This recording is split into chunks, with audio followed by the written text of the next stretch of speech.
It's my pleasure now to welcome a friend and a great Georgian, the chairperson of the DeKalb County GOP.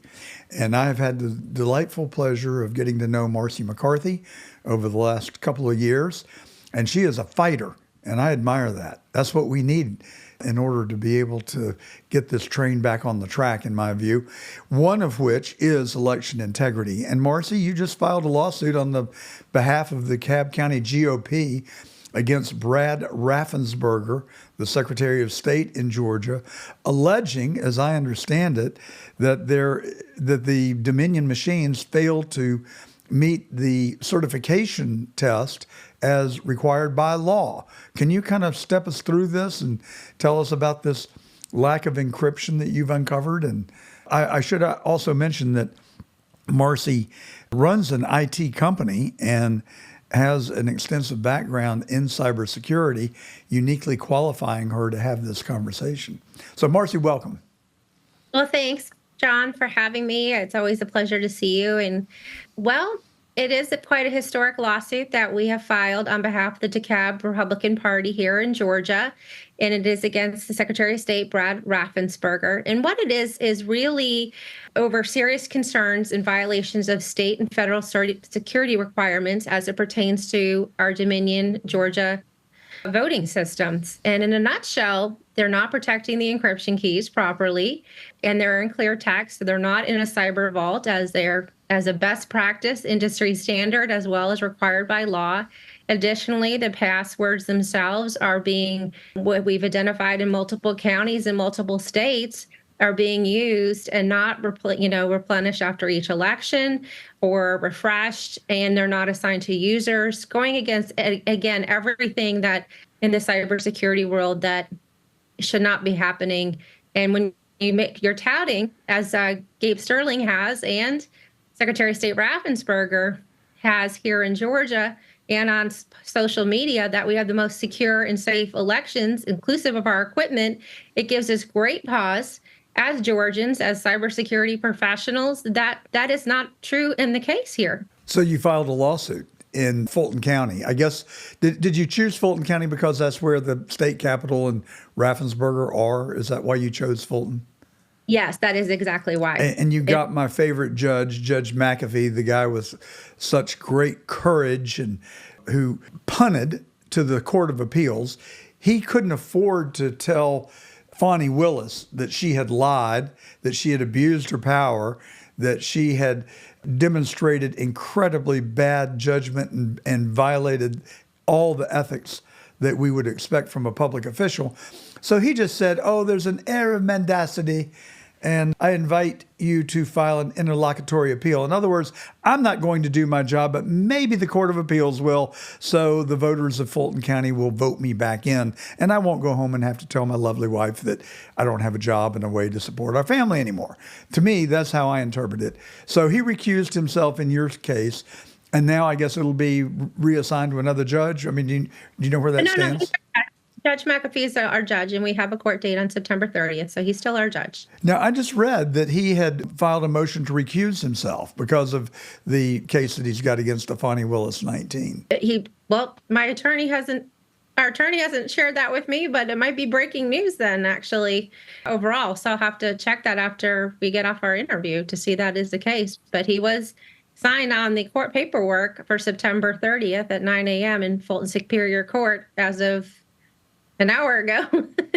So what I read, let's see if I can find a dateline here with a timestamp.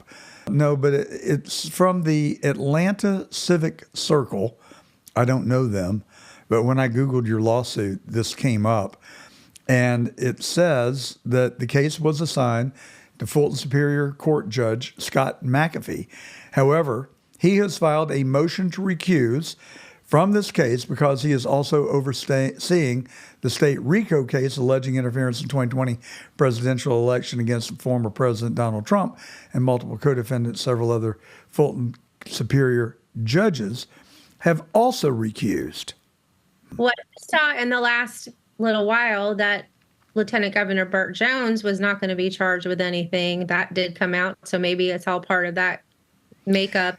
Additionally, last 24 hours, it did get announced that 2 charges on that particular case that you just referenced were dropped as well. So maybe it's just all commingled in there because of the conflicts and the overlaps of different things overall. But certainly, Well, I'll have to get back to you. I'm not trying to draw you into this, but my paradigm is that this system is as rotten. It is rotten to the core. Fani Willis is engaging in lawfare. She's traveled to Washington and met with the White House counsel multiple times before the lawsuit was filed.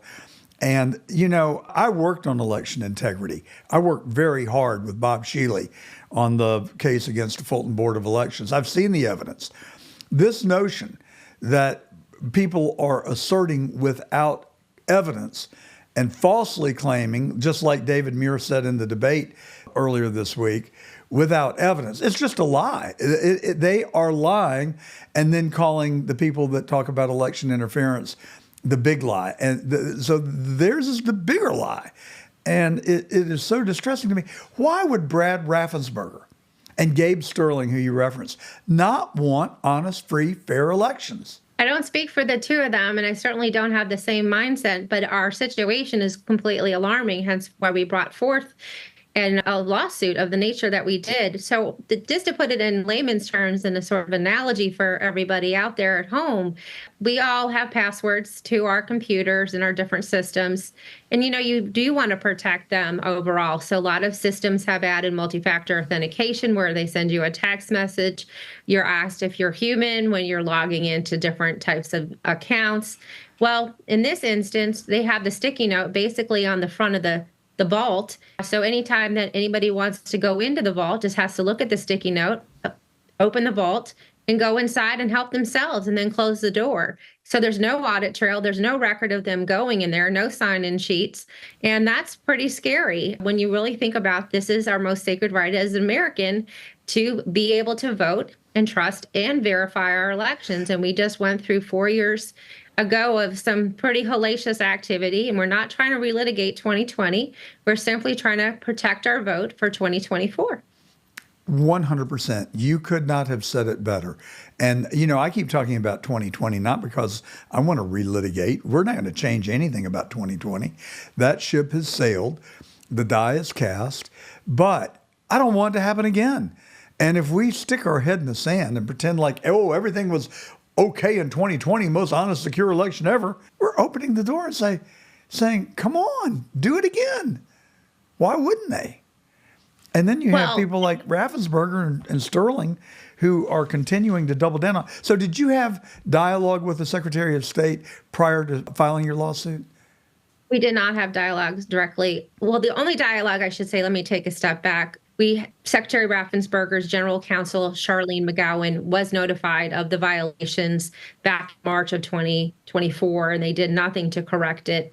They've kicked and screamed about a lot of this overall, but they have gone on a health type of tour, handing out awards to all over the state to election office workers and leadership, posing for pictures and speeches at Rotary clubs. And quite frankly, going on the media and attacking our state board of elections, it's just really unseemly. And when your Secretary of State is an adversary versus an advocate for its constituency, you really have to wonder what the motivation is overall and why so many people are angry, because he's more contentious than, anything of building consensus with us. Well, it's just amazing to me. The person who the voters entrusted to protect their vote is not doing it. And it's overt. And I don't have a clue what his motivations are. It seems to me that he may be living in some sort of alternate reality, that he thinks that people are so stupid that they're not going to see what he is doing. You've heard the rumors. I've heard the rumors. I don't know what end is up. All I know is that the result is that we do not have secure elections. The disappointing thing to me is that we've got people like yourself, Garland Favorito, Joe Rossi, and David Cross, others who have worked really hard to try and educate people and disclose the problems with our elections.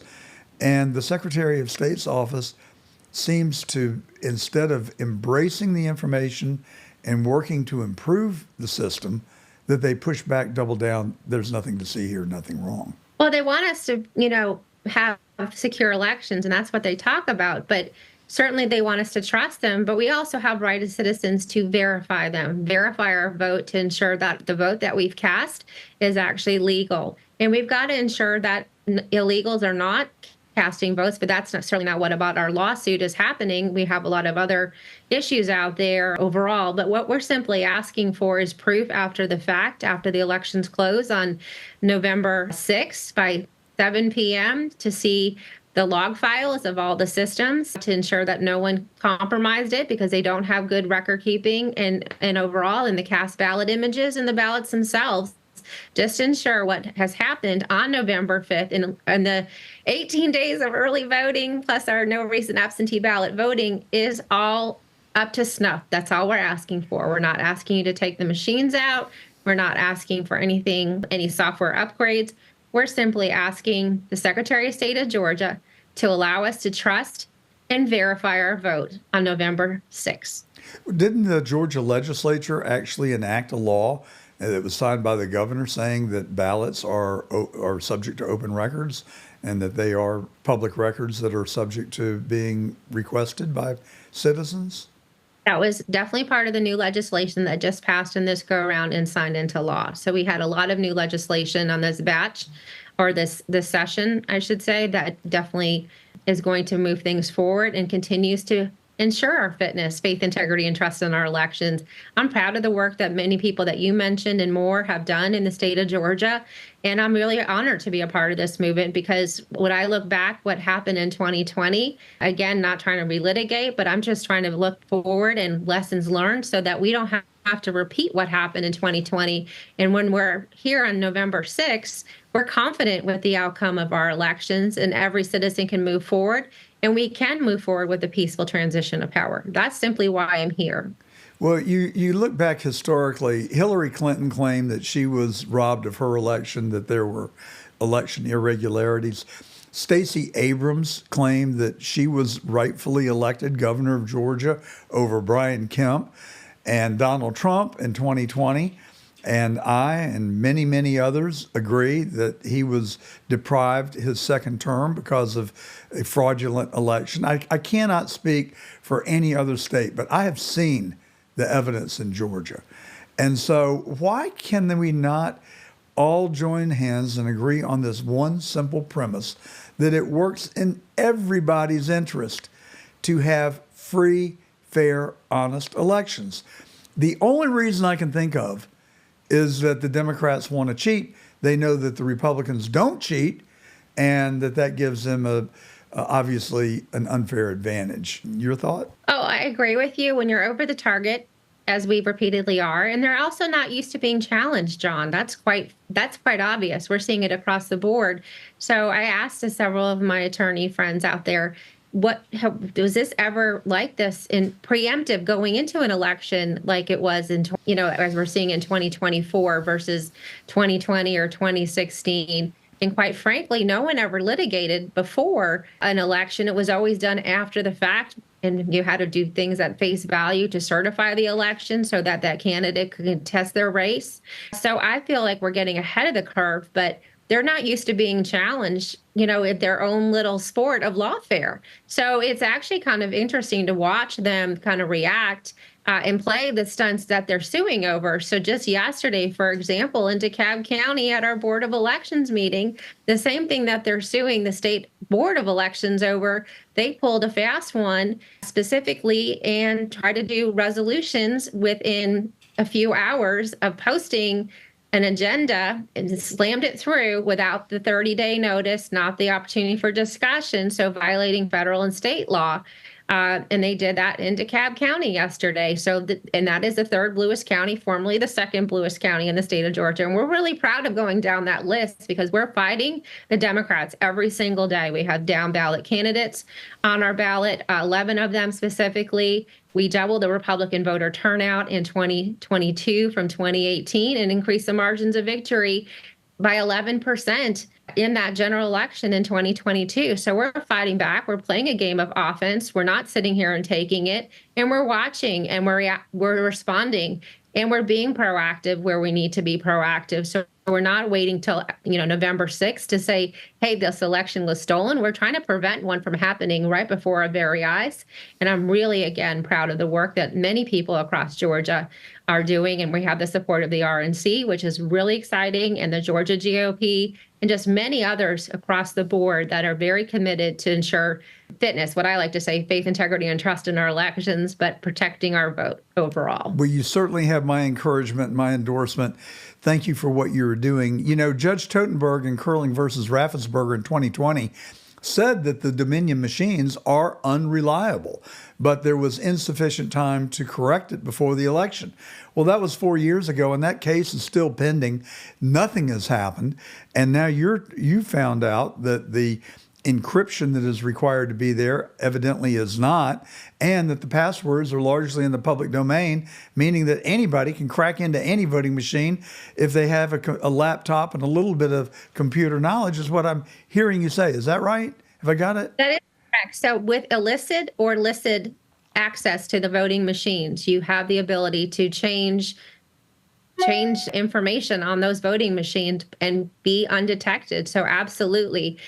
Well, that is just unconscionable. And I pray and I hope that you get a fair judge with a backbone that cares about our country, our Constitution, and the franchise. The vote is the pillar, the foundation of our republic.